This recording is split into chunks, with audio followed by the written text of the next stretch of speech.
Hello everyone, I'm back with another video, and in today's video we have an Acer laptop. This is an Acer Nitro V15. The exact model is an ANV15-41 R2Y3.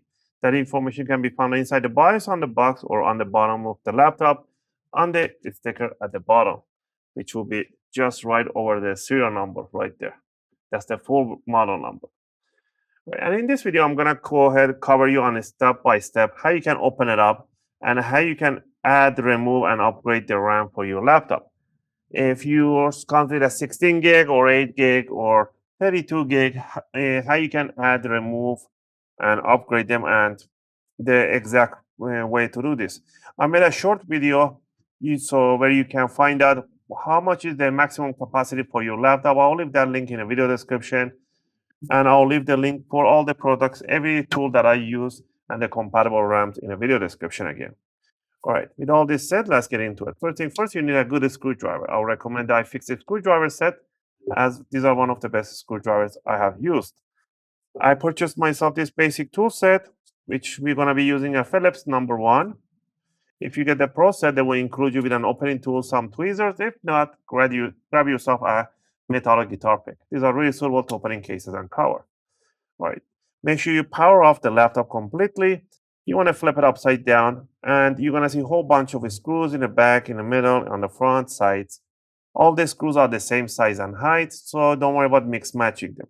It starts from one corner, and start removing all the screws and keep them in a single pile. Also, if you guys like my videos, if you find my videos helpful and helping you guys out, you can support the channel by clicking a like and subscribe. I'll greatly appreciate it. It helps and supports me to make more videos, take requests, and answer your questions in the comment area. I appreciate that. Just gonna finish up removing all the screws. As you can see, there's a whole bunch of them. They're really easy to come out. Just put them in one pile. Now we're gonna grab the opening tool, and we're gonna start from the front end of the laptop. We're gonna jam this opening tool between the bottom cover and the palm rest, just like that. All right, and then you just want to twist it outward, and you want to hear a big click sound. That's what you want to hear, those click sound. I'm sticking about 1 or 2 millimeter of the guitar pick. I'm not sticking the whole thing, just 1 or 2 millimeter. Especially when you go to the side, just 1 or 2 millimeter, and just peel the bottom cover upward. Go to the left and right. I missed one screw right over here. So always make sure that you remove all the screws. Double check. All right, so just go ahead by the HDMI, go to the corner, back here. There we go. Once you have all of them loosened up, we want to put it face down, lift the bottom cover, and it will come out pretty easy.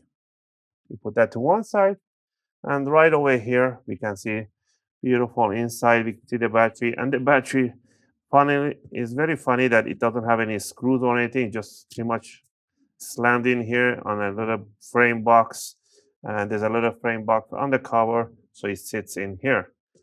I don't know why they didn't want to put any screw right in here. Or the screw hole, they don't even put a screw hole here. So the battery sits in here anyway. And the RAMs are right over here. There are 2 RAM DIMMs available.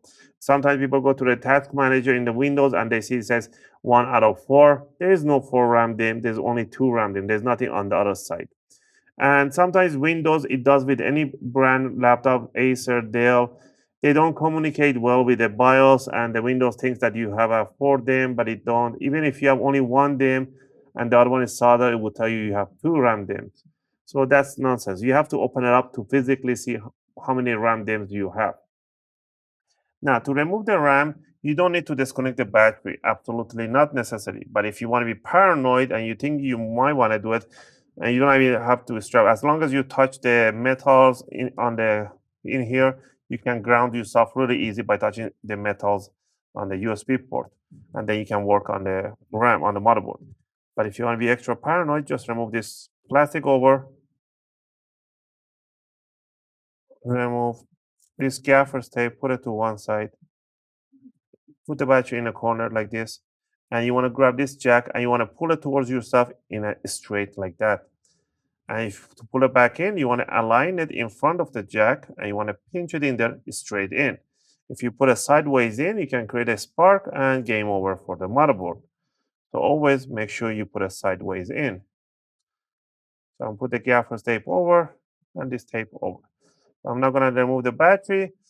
To remove the RAM, all you want to do, you want to grab these triggers and you want to pull them away from each other, and the RAM will come out in 45-degree angle, just like that.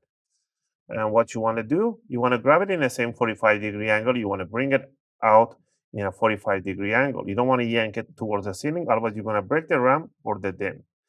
So you can bring that one out. Same thing in here. Pull these triggers away from each other, and the RAM will come out in 45-degree angle. These RAMs, they do have a little plastic over them to cover the information. You can rip this apart to expose the information of the RAM. I believe these are 8 and 8 gig, or it could be 16 by 16. So let's see what are the specifications of these RAMs.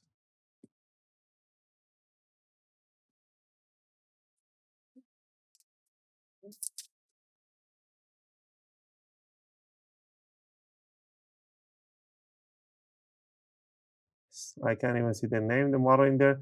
Is an 8 gig DDR5 5000. So both of them are 8 and 8, so you have a 16 gig. You can put easily a 16 and 16 gig for 32 gig version in here with no problem. We have upgraded these laptops up to 32 gig with no problem. You can go 64, put a 32 and 32, it will work still fine with no issue. But 64 gig is way too much. So go at least 16 gig for 32 gig version. Once you got the new RAM in here, make sure the notch on the RAM matches the notch right on the DIMM. So you want to bring it in 45-degree angle all the way in, and then simply you want to push it towards the motherboard, and you want to see these two triggers open and close, just like that. Make sure they open and close and stay firmly. Same thing in here. Bring it in 45-degree angle and push it down, and it will close. And once you put the new RAMs in here, if you power it on, wait 3 to 4 minutes, sometimes depending the amount of the RAM you put, before you get anything on the screen. After 3 to 4 minutes, you don't get anything on the screen, you want to power it off, remove the RAM, the new ones or the old ones, just switch the RAM places. Put the old one in here or the new one in the other side, just switch the places and try again. And then power it on, and make sure when you power on with a charger plugged in. That's very, very important. And don't panic, and it will boot up after a few minutes. Some laptops boot up within 15 seconds. So I seen some laptops takes up to 4 minutes before it starts posting anything. All right, once you have upgraded the RAM, all you need to do is to grab the bottom cover, bring it over, just put it down, and push the sides, all this, and to finish it off is just putting up the bottom covers. And that's it. That to cover up today's video. Again, I hope you guys like this video and helped you guys out to upgrade your RAM for your Acer Nitro V15 laptop. If you have any question or requests, feel free to leave them in a video comment. I'll try to answer them as soon as I can. As always, thanks for watching, and I'll see you guys in my next video.